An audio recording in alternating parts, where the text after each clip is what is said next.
While most footballers step out of training grounds in Ferraris or Lamborghinis, N'Golo Kanté still drives the same 2015 Mini Cooper he bought during his Leicester City days, a car worth less than £10,000. This is a man who has earned millions, lifted the Premier League, the Champions League, and the World Cup, yet he lives like your neighbor next door. No diamond watches, no paparazzi lifestyle, no extravagant social media posts, just quiet excellence on the pitch and modest simplicity off it. Kanté has been called football's nicest guy, not because of his tackles or trophies, but because of the way he refuses to let money or fame change him. So here's the question. How does a man who has won it all stay this humble? To understand Kanté today, we need to start with where he came from. N'Golo Kanté was born on the 29th of March, 1991 in Paris, to Malian parents who had migrated to France in search of better opportunities. Growing up in Rueil-Malmaison, a suburb west of Paris, his family struggled financially. As a teenager, Kanté worked alongside his father as a trash collector, walking long distances to collect recyclable waste to help support the household. Football was his outlet. Small in stature, he was often overlooked by scouts, but his tireless energy set him apart.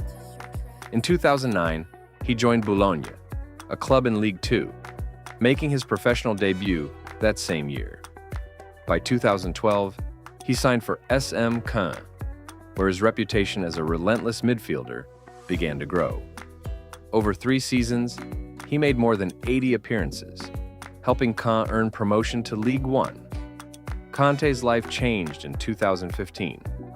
For just £5.6 million, Leicester City signed him, a transfer many fans barely noticed. But by the end of the 2015-16 season, Kanté was a household name, the engine behind one of the greatest underdog stories in sport, Leicester's Premier League title win. His stamina, interceptions, and unselfish play defined that miracle season. The very next year, Chelsea came calling. They put down £32 million to bring Kanté to Stamford Bridge, and it turned out to be one of the smartest investments in Premier League history. From the moment he stepped onto the pitch in blue, he became the heartbeat of Chelsea's midfield. With him running the engine room, Chelsea lifted the Premier League title in 2017. A year later, he added the FA Cup to his collection. By 2019, he was celebrating a Europa League triumph. And in 2021, he stood tall in Porto as Chelsea conquered Europe in the Champions League final. To cap it all off, in 2022, he helped the club lift the FIFA Club World Cup. On the international stage, Kanté played a pivotal role in France's 2018 World Cup victory, starting 6 matches, including the final against Croatia. From trash collector to world champion, his rise was meteoric. Despite the medals, his lifestyle stayed the same. When it comes to earnings, N'Golo Kanté's career has been nothing short of remarkable. By 2023, Forbes and Goal estimated his net worth to be between $25 and $30 million. At Chelsea, his weekly wages peaked at around £290,000, making him one of the club's highest earners. Then came the big move to Saudi Arabia. In June 2023, Kanté signed with Al Ittihad in the Saudi Pro League on a 3-year deal reported to be worth €86 million in total. That's about €27 million per year. For most footballers, that kind of money comes with an immediate upgrade in lifestyle. But not for Kanté. Despite the millions, he still drives the same Mini Cooper he bought in 2015 during his Leicester days, a car worth under £10,000. No fleet of Lamborghinis, no diamond-encrusted watches, no designer chains. While stars like Paul Pogba or Cristiano Ronaldo showcase their wealth on Instagram, Kanté quietly proves that value isn't about what you wear or drive, because Kanté believes value isn't shown by what you wear. For a man earning millions, N'Golo Kanté's daily choices continue to surprise the football world. During his Chelsea days, he was famously spotted riding the London Underground to training and matches, just like any other commuter. Fans were stunned to see one of the Premier League's biggest stars, sitting quietly on the tube, with his Oyster card in hand. Instead of luxury shopping trips, Kanté was seen at modest supermarkets around West London. Locals recall him stopping for groceries and chatting politely with staff. Restaurants told similar stories. Kanté preferred low-key meals at small eateries, often turning down VIP sections to sit in the regular dining area.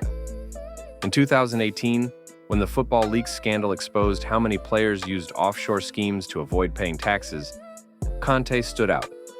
He declined proposals from agents to route his image rights money through tax havens. He insisted on a straightforward salary, telling them he wanted no cheating, no tricks. Even his living arrangements reflect this humility. While many teammates stayed in multi-million-pound mansions in Surrey or Mayfair, Kanté lived in a modest flat near Stamford Bridge. And when match days came, he often turned up in tracksuits or casual clothes, rather than the designer suits you'd expect from a global superstar. All of it reinforced the same truth. Kanté is a millionaire who lives like your neighbor next door. His humility shines brightest when compared to others. If you ask anyone in football about N'Golo Kanté, you'll hear the same nickname, the nicest guy in football. It's not just a media label, it's a reputation built by years of quiet kindness. Kanté is famously shy and introverted. He rarely gives long interviews, and when he does, he often downplays his own success. Instead of talking about himself, he deflects praise to his teammates or coaches. Didier Deschamps once said that Kanté smiles, plays, and wins. He's the most unselfish player you'll ever meet. Fans have countless stories of bumping into him in ordinary places, at a local mosque, in a London supermarket, or even on public transport. Each story follows the same script. Kanté greets them politely, often with a shy laugh, and never acts like a global superstar. Unlike his peers, Kanté barely uses social media. While Cristiano Ronaldo and Paul Pogba build global brands with carefully crafted posts, Kanté stays almost invisible online. That silence is part of his charm. It makes him feel more authentic. Teammates often highlight his quiet humor. Eden Hazard once joked, "The only thing more difficult than playing against Kanté is playing Mario Kart with him." Stories like these show that while Kanté is reserved, he's also deeply loved inside the dressing room. But being quiet doesn't mean being absent. When it comes to giving back, N'Golo Kanté doesn't shout about it. He whispers it through action. During the COVID-19 pandemic in 2020, while many players launched public campaigns, Kanté quietly donated to relief efforts in London. The news only became public later, when those who received help revealed his generosity. He never confirmed it himself. Faith has always been central to his life, and it shows in the way he supports his communities. Kanté has funded mosque renovations in both London and Paris, ensuring worshippers had safe and welcoming places to gather. Again, he never went to the press. The stories emerged from the communities he helped. His giving isn't limited to Europe. Kanté has supported grassroots children's football programs in Mali, honoring his parents' heritage, as well as in France, where he grew up. For him, football isn't just a profession, it's a path to opportunity, and he wants others to have that same chance. Unlike stars who attach their names to every donation, Kanté prefers to stay anonymous, letting the impact speak louder than any press release. That's why his acts of generosity often only surface years later. This is Kanté's brand of kindness, quiet, consistent, and deeply human. His kindness is a contrast to the flash around him. When you look at the modern football landscape, N'Golo Kanté almost feels like he belongs to another era. Take Cristiano Ronaldo, for example. With over 600 million Instagram followers in 2025, he's not just an athlete, he's a global influencer. Every watch, every car, every vacation becomes headline news. Neymar is no different, regularly making the press for luxury parties in Rio or Paris. Pierre-Emerick Aubameyang, known as much for his gold-wrapped Lamborghini Aventador as for his goals. And then there's Paul Pogba, His haircuts, jewelry, and fashion statements often grab more attention than his football itself. He's been the face of countless lifestyle headlines, a stark contrast to Kanté, who fans famously spot shopping at local supermarkets or quietly walking to training. Kanté has no social media empire, no tabloid scandals, no drama-filled headlines. While his peers turn their private lives into public brands, he has deliberately stepped away from the influencer culture that dominates the game today. That refusal is exactly what makes him unique. In a sport built on noise, Kanté's silence has become his loudest statement. His silence may be louder than their noise.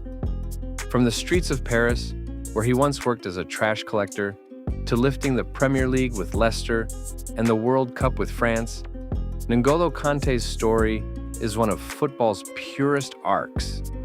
He is a multimillionaire, yes, but one who still drives a 2015 Mini Cooper worth less than £10,000. While others built empires of cars, mansions, and endorsements, Kanté quietly built something stronger: respect. He shows that greatness doesn't need private jets or diamond watches.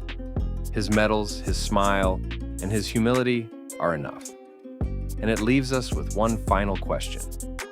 In a football world obsessed with flash, should we admire more the man who chose humility instead?